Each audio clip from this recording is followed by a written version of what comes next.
This week, a hot new bombshell enters the villa. I'm Shania. I'm a content creator and a manic money spender. I'm Valerie. I'm a serial entrepreneur and recovering perfectionist. We're here to bring you life and wellness tips, tricks, and hacks from experts and our personal experiences. This is the Hot Girls Cry podcast. Hey everyone, welcome back to our second episode of Hot Girls Cry. Yay, number 2 is here. And we are on video now as well. So if you guys are listening on the audio form, there's a YouTube version if you want to see our faces, our beautiful faces with this nice little setup we have going on. But yeah, we have the option. Yes, we are all on it. So now we'll be on Spotify and Apple, all the places, and YouTube. Yes, ma'am. So official. Look at us go. Yes, such podcasters. Just little podcasters over here doing the thing.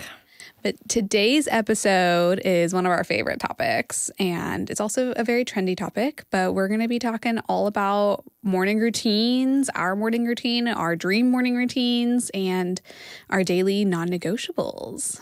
I love a good morning routine. I love to hear about other people's morning routines and get like ideas and stuff like that. Me personally, I feel like I have such a long morning routine. I can kind of be a little bit like even OTT for me. But when I do it and I do it well, I just feel like so good. I can take on the day. I'm good.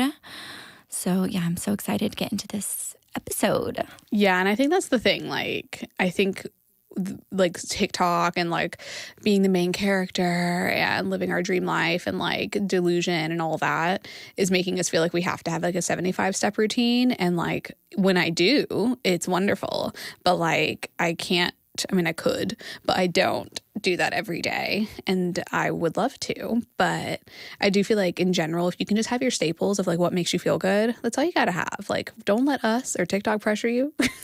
No, 100%. I feel like if having a super long morning routine isn't in the cards for you, it's not in the cards for you. You know, if that's like not the type of person that you are, that you want to get up and really do self-care, then don't do it. You know, you can always squeeze it in at different points in your day or do it throughout the day, multitasking with other things. It doesn't have to be in the morning, and it definitely doesn't have to be every day either. So do it whenever. And I think it's like depends on your lifestyle. Like we're both people who work for ourselves, primarily work from home with no children. So I think that plays a part into our morning routines too. Huge part into our morning routines. So I guess I'll just start with mine because she's a little longer. Because yours is more in depth, and I feel like you actually do yours more consistently than I do mine. Yeah, I have been a lot better since I've been in Dallas. I feel like in my new apartment, I've been a lot more on my morning routine because I've just done it. I've like made it a point to make it a habit. So now I can get through it a little bit more quickly. But at first it was taking me like sometimes my morning routine can take me 4 hours if I'm really sitting there, really milking everything, having a slow morning, doing everything I really, really, really want to do. But I just wake up in the morning. At what time? Oh, sometimes 6 a.m., sometimes like 8 or 9. It's kind of all over the place, but usually I like to be a 6 or 7. That's the dream, but sometimes 8, sometimes 9. I wake up and I really have been trying not to get on my phone at all in the mornings. I know that's so hard, and I used to be the worst at that, especially living by myself. I used to you don't have anyone to talk to, so you're just like, let me see what the world's up to. So I just hop on my phone, but then your brain gets so scrambled so early and you really don't have any time to like be with yourself and think about what you have going on. So I just get up, brush my teeth first thing immediately, and then go get some water, come back, do my skincare, and then I will clean my house after that because I have to do that in order for my head to be functioning at any level. And what does the cleaning entail? Oh, gosh. Because you're not like a tidying up kind of clean in the morning. You're like, not a deep clean, but like definitely not a tidy up. Like it's a more involved clean. Yeah, it's honestly because I have these 3 animals that get their hair absolutely everywhere. If I didn't have any animals, I honestly don't even think I would have to do anything. But I basically just focus on, the laundry and the dishes, making sure that's like kind of all put away, and then always do a vacuum, always wipe down. And that's kind of it. Sometimes I'll de-hair like the couch and fluff the pillows and do all that as well. But kind of just varies like what needs to be done that morning. But usually just a vacuum and a wipe down and like putting things in their places. Just the vacuum. Just the vacuum. This is not an ad for Dyson, but But if they wanted to sponsor, we're open to it. oh, we are begging. We're pleading. Dyson, please. And then what do? Make my bed. And then I will meditate for 12 minutes in my red light. That is absolutely life-changing. It's really good for your skin. Red light therapy is, just really, really good for your skin. Makes it so soft, anti-aging, collagen production. And then I get dressed for the gym. And then I go upside down for 3 minutes. I go upside down for 3 minutes on my yoga inversion bench. Because we all have one. Yeah, just the little things, And then in layman's terms, it's a handstand. Yes. Literally, just use your wall if you need, it's not that deep. But yeah, then I do that, and then I make my breakfast. And then after that, I'm off to the races. Go to the gym. Yeah, I was going to say, what about the gym? Yeah. I kind of consider that like outside of my morning routine. It's like part 2. Yeah, because I feel like that's my day starting for the most part. Like I will go to the gym sometimes, or I'll run errands and then go to the gym, and, But you kind of like get fully ready for the gym too. Like it's not like a pop to the gym, pop back home, then start your day. Like you're kind of like getting ready, and the gym is like part of the agenda, Yeah, I feel like I need to make it a whole thing, because if I'm just dragging myself there, like, oh, let me just check this off, I don't enjoy it as much. Yeah. So I feel like if I really like have a nice time and enjoy it, and like I'm gonna get ready and go, and it's gonna be like a fun little outing, it's so much easier for me. Especially, if you look good at the gym, you have a better workout. It's science. Yeah, I just can't try too hard for the gym because I'm such a sweaty gal that like there's really no point for me. No, it's just because you're perfect either way, so you can just hop in there looking gorgeous. I don't know about that. But what about on days when you work? Because you do almost all that on the days that you work as well. You just get up earlier? Yeah, I just get up earlier, and I do the gym immediately. So I'll wake up, brush my teeth, get water, get dressed, go, and then I'll come back and then do the cleaning, the meditating, and then inversion. And obviously some days I can't do the inversion or the red light meditation, but most days I am definitely doing the cleaning, because I will go insane. Yeah. Mentally go insane. And on those days, the days that you're working, is that like a 6 a.m.? Or? Yeah, usually, 6 a.m. I think that's the earliest I can get up, honestly. I was at these workout classes at this place called Evolve in Dallas, and they have 5:15 classes. Oof. And I'm like, how are y'all doing this? Like, how are y'all doing this? Because I go to bed at like 9:30 when I have to wake up at 6, and I'm like, how can you possibly go to bed any earlier? It doesn't make sense to me. And your morning routine starts with your nighttime routine. It really does. But you're good about that. Like, you're good about, like, if you need to get up early, you're putting yourself to bed. I'm like the opposite, where I get anxiety about getting up early, so then I stay up, and then I self-sabotage. Yeah, you're thinking about having to get up early, so it keeps you up. And I'm anticipating being tired, and I'm like, oh, I'm going to be so tired tomorrow, and then just... It's a spiral. Yeah. And then the week is ruined. and then it's a downward spiral. I just know, like, if I don't get enough sleep, I will be insufferable. Yeah. So it's just, to me, it's like I have to get enough sleep. Otherwise, the day is down. And she's on it, y'all, because like even when she comes to my house to spend the night, she's like, okay, but I have to get up at this time, so we're in bed by 9. And I'm like, okay, popping my melatonin at 8:30. We're on it. She's like, let me get this melatonin in, baby. I'm a bad sleeper, and Shania can sleep like a rock at any moment. It's true. I do love my sleep. But I feel like that's very on brand for us as well, as how we operate. Like, I'm very like non-anxious and very just go with the flow, and you're very... Yeah. It would be like the middle of my workday, and she's like, I'm going to take a power nap, closes her eyes and takes a power nap. And I'm like, how do you do that? Can you teach me that, I actually? need about 3 hours to mentally prepare for a nap. Can you teach me that skill? Truly. Okay, what is your morning routine, Val? At the moment, it's chaos. I feel like it's been really hard for me to like establish one. And I feel like I had one for a minute, but then my husband changed jobs. And like, if you're catching the drift, I'm a very anxious person. I think in general, I really thrive off of routine, but it has to be a routine that I can keep no matter what. So like, I think if I have a routine that then kind of like what you were saying, like on some days you can get up at this time and start your routine, and some days you need to wake up earlier. I feel like that's really hard for me. It's like, it needs to be the routine no matter what. But then if it is if it has to be changed, then I can't commit to it at all. All or nothing. Yeah, I'm very all or nothing. So it's like, rather than committing to it on the days that I can, it's like, I will just never commit to it. Yeah. So at the moment, I think in general, like I don't have the healthiest morning routine.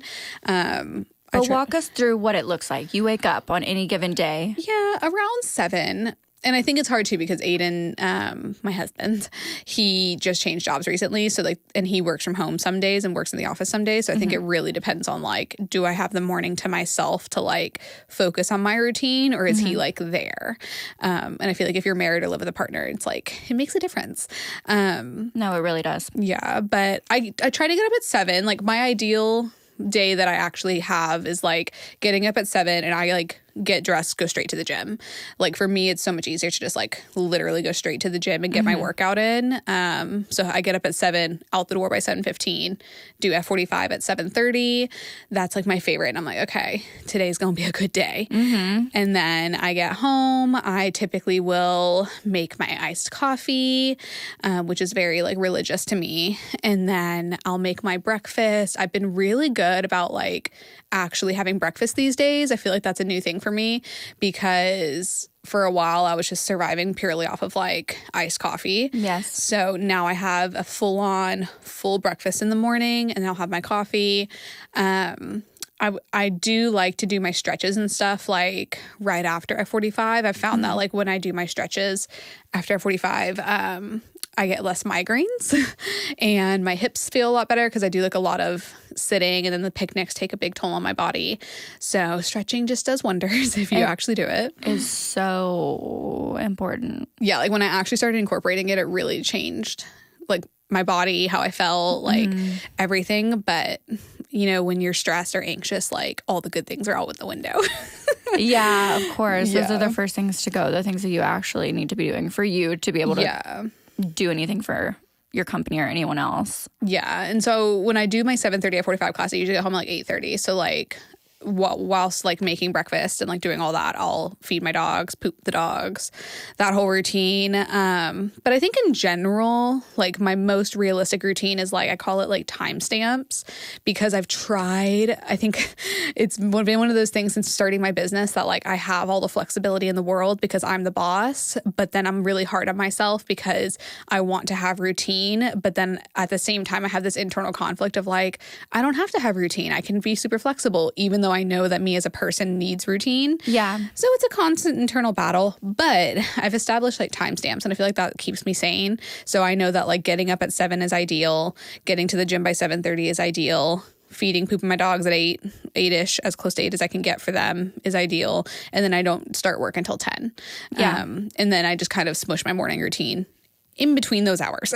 Yeah. So even if you, like, you know, no matter what, like, this is the time you're starting work.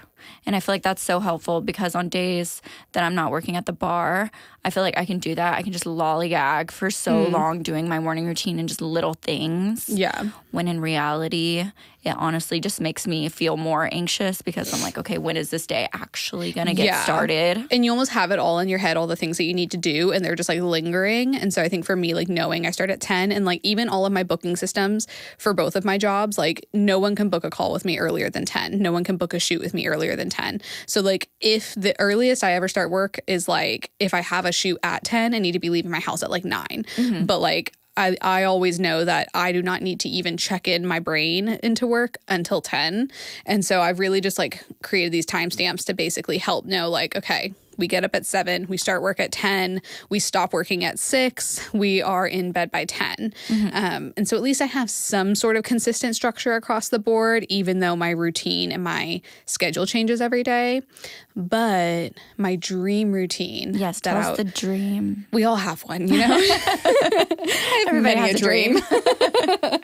But my dream routine, like when I think of like my most elevated, like, you know, on TikTok when they're like, you know, be the girl that Show you... up as your hottest self. Yes, my hottest self is getting up at 5:45.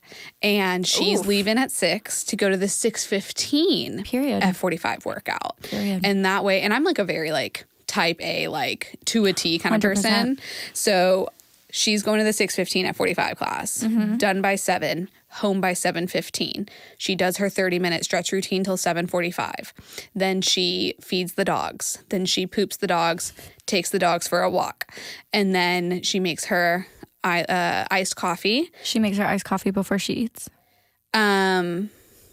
Yes, because I'll sip on it while I cook. Yeah, but yeah, I am pairing it with food though these days. Okay, that's good. Except for today, because I'm literally having it right now and haven't eaten. That is all right. That is all right. Welcome to my life. But I'll have my breakfast, and then at that point, I've lost track of what time it is. Oh no, 7:15, I think. Okay, 7:15.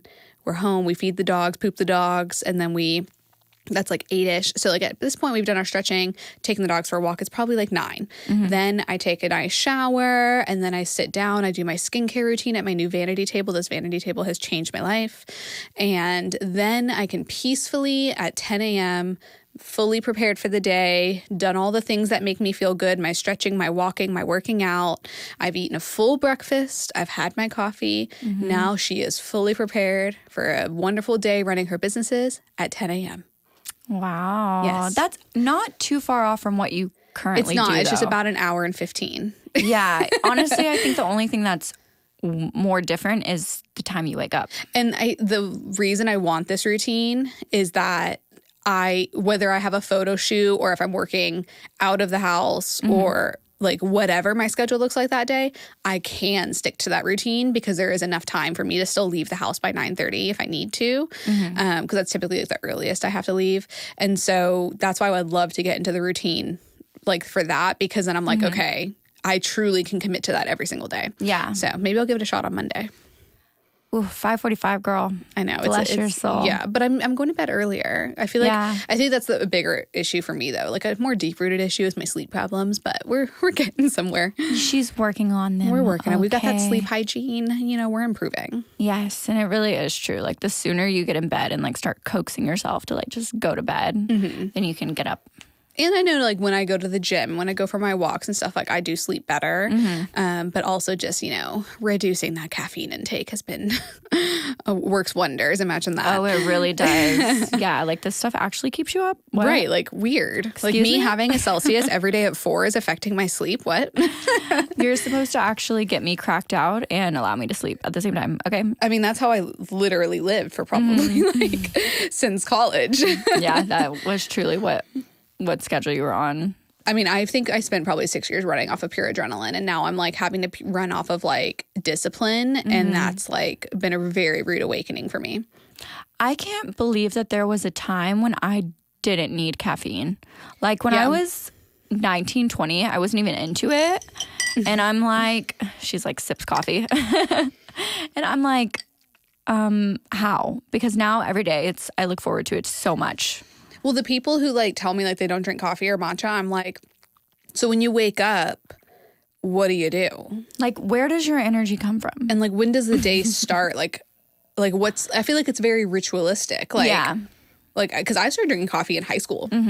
Yeah. And I've been, I'm not even exaggerating, like a full-blown addict since high school. Like, we don't just have one coffee a day. We have, and up until this year, we had 3 to 5 minimum. Yeah. This past year, we've gotten down to 2. And that is huge. And I'm so proud of you. Yeah. Because, I mean, coffee is so good for you, but anything in excess is definitely. Yeah. And as a bueno. high-functioning anxiety, high-stress person. Yeah, it's just adding fuel to the fire. Oh, yes. Yeah, but I feel like that our morning routines are also very true to who we are because you are such like a doer. And I feel like if you're sitting here like meditating and, you know, cleaning and all this stuff, whereas like there's actual, you know, boss things that need to get done, you would go crazy because you're like, I'm not going to mess around with this before I make sure all of this is taken care of. Yeah. And I feel like for a long time, my anxiety was so bad that like I couldn't even fathom like waking up and not immediately addressing work because my anxiety got me up in the morning, and I would be so stressed about like people emailing me or like needing me or like my team having questions that like I physically couldn't do anything else because the anxiety was so harsh that like the only thing I could do to relieve it was immediately dive into work. So I spent like the first 3 years running my business of like wake up and then business. And then once I got started, I like couldn't stop. So then I spent the whole day working, and then I was just brain dead at the end of the day. So then I would just go to bed. So like I had absolutely nothing wellness. Like I wasn't taking care of myself whatsoever. But I feel like you've kind of like forced me and inspired me. Inspiration and force have gotten me to a point where I'm like, okay, the more I can take care of myself, the better I feel. And then I just know in general, because I was really running myself into the ground, that like the more time I can dedicate to myself and like take care of myself, the better I feel, the better I can show up for everyone else, which I feel like we all know in theory and it's easy to say, but like I've been truly trying to apply it for the past year because I mean, I hit a breaking point. So I feel like now I'm like, okay, well, I'm not going to be able to show up in a good way for work if I can't go to the gym. And so that's actually now relieved my anxiety, knowing like, okay, well, I can handle doing this for me for an hour if it means I can do a better day at work. But that's a whole nother can of worms. I feel like that's the stuff, that's reality though. Like starting a business is so hard and you're jumping into the unknown and your livelihood is on the line and you're building your own stuff. So that's the it's not going to be like you get to have this your cake and eat it too, where you're like taking care of absolutely everything. Of course, it's possible. It's like you have to build it first to then reap the benefits. Yeah, of course. And I'm not saying it's impossible. Of course, you can start a business and take care of yourself, but it's going to be so hard from any direction that you look at it. Like it's just not always pretty, and meditations and matcha and morning walks, and like sometimes it just. And I think they is. preach that. Like, I truly think that's a misconception. Like, again, this is probably like a whole nother topic, but I do think that's a misconception on social media, is that like when you work for yourself, then you can have this beautiful morning routine. You can have this matcha that like you know, roll up your windows in your high-rise apartment, and then you go to freaking Pilates with your $300 membership, and like you do all these things, and like, yeah, maybe eventually. But like it's been 4 years and I'm just now like have like an actual normal work schedule where I'm working less than 40 hours a week. Like, and that's wild for me. Yeah. And it's just, it's a huge misconception. And I think like we're truly sold this like false idea of like working for yourself, you can be your own boss and make your own schedule. And like you can, but like I personally don't think that you can make it happen if you haven't like put in the hours in the front end. You know? Like I wouldn't have the businesses I have had I not worked so hard in the beginning. And like, yes, it was probably a very unhealthy extreme. Yeah. But I truly don't believe I would have the businesses I have had I not put those hours in then. Yeah, especially because you were just doing the best that you could at that time. Yeah. You know, you were young, you were coming off of knowing nothing about starting a business and just doing it all yourself. So you didn't have all this back end knowledge and people to delegate, and it was all just you. So it's like you were running on fumes and you were running on a dream, sister. Like you were. The circumstances are so different now. But we can, I mean, I am down to talk about that on a whole episode. But when we talk about morning routines, obviously I think we both kind of mentioned like the things that we have to do, like even in the on and off morning routines that we have, we both said like, but I have to do this for my sanity. Like, what are your like absolute non-negotiables for pure sanity and survival? Are we talking daily or are we talking just morning non-negotiables? Let's do both. Okay, so I think morning non-negotiables, absolute must. I'm not going to say must because obviously there's always days where you can't do something where, you know, you're catching a flight or your ideal. Yes, my ideal non-negotiable for my morning would definitely be meditation. And I will link my favorite one that I do every day. These are like our non-negotiables that we sometimes negotiate. Yes, exactly. Our negotiable non-negotiables. Perfect episode name. Our negotiable non-negotiables. Yeah, definitely my meditation. I love it so much. But I mean, I think a part of that morning non-negotiable and just like a daily non-negotiable, I would say, is to just say 3 things you're grateful for. And just because I feel like that puts you in the mindset of like seeing what you have instead of what you don't. Yeah. And just being grateful, I feel like is such a powerful emotion. And I feel like you truly can't say those things without being like, wow, like, yeah. Like I spent the night at Shania's last week and she was doing her morning routine as she does. But it was like a dress up day at work. And so she was like in full blown, like beautiful lingerie, but she was doing her handstands. So she's like in this beautiful lingerie upside down in her handstands. And out of nowhere, she was like, 3 things you're grateful for, go. And just put me on the spot. But then I was like, I am grateful. Like one of them was like, I could work from home today. And I was like, I am grateful I can do that. Like, and it really did make a difference. Yeah. But it was also just like, I feel like the epitome of our relationship right there. Oh, iconic. So iconic. But it really does make you look at like your day from a half full perspective instead of half empty, because of course we're bombarded with problems all day and that's going to happen. But love a good grateful moment. So meditates and gratefuls.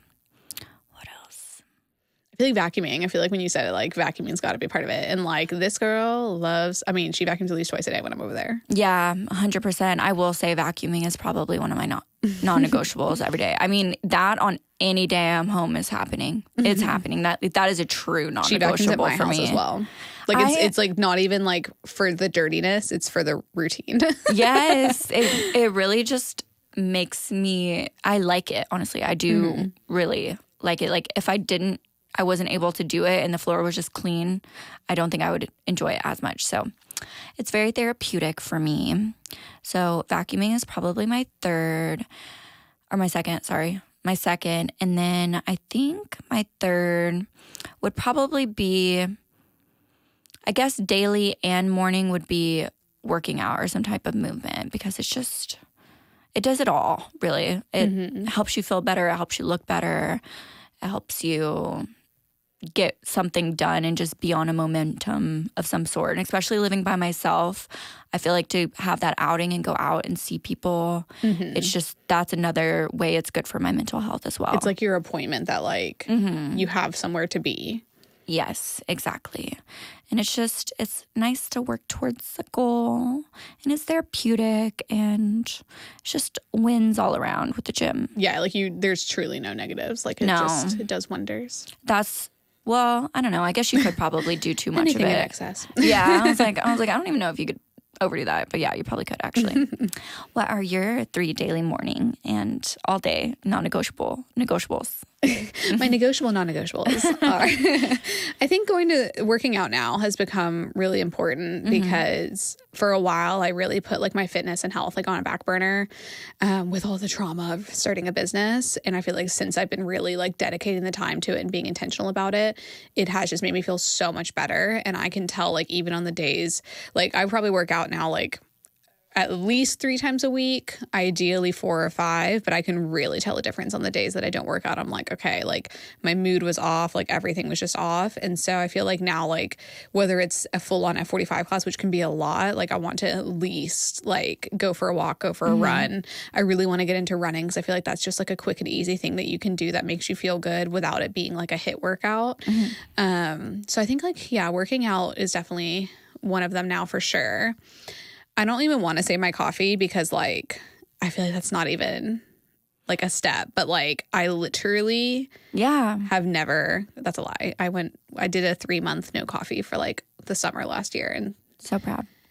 yeah, I'm like caffeine, maybe just caffeine. Yeah. Because I can do matchas, but they have to have like a moment. Like I have to have like, it has to be like midsummer, and I can't switch to matchas like permanently unless it's like summertime, because I feel like in the winter we just get way too much like seasonal depression. And like it's just not a good time for me to be trying to like pull back on my addiction. Coffees are actually so good for you. There's so much, I'm not a scientist, so don't ask me what the actual benefits are, but there's so much stuff coming out about how coffee is so good for you. Yeah. And I'm like at the point of addiction where like if I don't have a coffee by noon, I'll have a full on like caffeine headache. So Yeah. I like truly do need it. That's why I feel like it's not even like part of my non-negotiables at this point. It's like clinical at this point. It's just a part of who you are. Yeah. I feel like those, I mean, I guess coffee in the gym. And then I feel like I'm a calendar to-do list girly. So I do feel like I maybe not even like like an intentional moment of sitting down and reviewing my workload, which I would love to do more intentionally. But I think in general, just like sitting down, reviewing my workload, being aware of what's going on, because with 2 businesses now and then trying to have a social life and like put more intention into that, it's been a lot. And so I do feel like in general, like I'm big on time management and just awareness, being aware. So I would say, just planning for the day ahead, the week ahead, the month ahead, my next 10 years of life, coffee in the gym. Y'all should see this woman's calendar. It's especially horrifying right now because my birthday's next month. She sends me invites for coming to pick up my dog for me. And I'm like, yes, I will be there. I'm like, yes, going to this. Except. Well, it's just, if it doesn't exist in my calendar, it truly doesn't exist. And because I have the 2 businesses now, I have to even account for like my drive time, because if I'm driving to a shoot, like I need my calendar to know that I'm unavailable for a call for the other business. Yeah, you have a lot. I don't blame you at all. I think I would 100%, if I had as many moving parts as you, I would have a color-coded full calendar as well. Color-coded. And it's even color-coded in pastels. I watched this YouTube video on like color-coding your planner because they said like the general defaulted Google Calendar colors are quite aggressive. Hideous. Yeah, and they're stress-inducing. And so I actually have everything a muted color, and like I have it color-coded where like the bills are obviously like in a muted sage, and like the picnics are like a muted pink, and the other it's a thing. Like I'm big on calendars and planners and to-do lists and optimization, efficiency, and processes. I mean, you are really good at optimization. Like you always get things done in the most like makes sense for a timely, it really effective way, I guess I should say. Yeah, it gives me a lot of anxiety to like do things not efficiently, and I feel like that's something that like I feel like you've really helped me focus on wellness, and I feel like with you, like by force, I've had to be like, we have to do this in the most efficient way. Oh, I have. I actually utilize a calendar now as of last month. I know, it's so exciting. I know. I'm like, okay, what's coming up on my calendar in a week? Like, what are we doing? We just function so differently. Because I remember when I used to go visit you in LA, like you'd be like, I have these 7 things on my list, and we would be driving around town, like backtracking, spending an hour in line here. Yeah. And then I'm like, how can you live like this? It's all up here, baby, all in the good old noggin. And I'm like, well, if we go here, then while this is waiting, we can go here. And then this is on the way here. And I'm just flying by the seat of my pants. Truly. But you get it done. Like you still get it done. I do get it done. I might like want to scream in my car in the middle of getting it all done because I'm like, what the heck is going on? But a good car cry never hurts. Hot girls cry, baby. Hot girls cry. But yeah, I mean, I think that's a really good look into like our morning routines that we're passionate about, but then also our very negotiable non-negotiables that we apply to our daily life. Yes, talking about the hottest versions of ourselves here, what they would do. Yeah, and we'll get there. I'm going to start on Monday. Check in with us next week. We'll probably already be there, okay? Yeah, the hotter versions of us will be here for the next episode. Yeah, and then we'll have new goals. Yes. Well, that is all for this week's episode. Make sure you like, subscribe, follow us on YouTube now. Yes. Yay. And on Instagram, and just keep up with the girlies. Yeah, let us know anything you guys are wanting to hear. Give us your feedback. And can't wait to chat to you next week. Bye. Bye. Thanks for listening to the Hot Girls Cry podcast. If you've enjoyed this episode, show some love and support with a rating and review. Or keep the conversation going over on our socials. TTYL.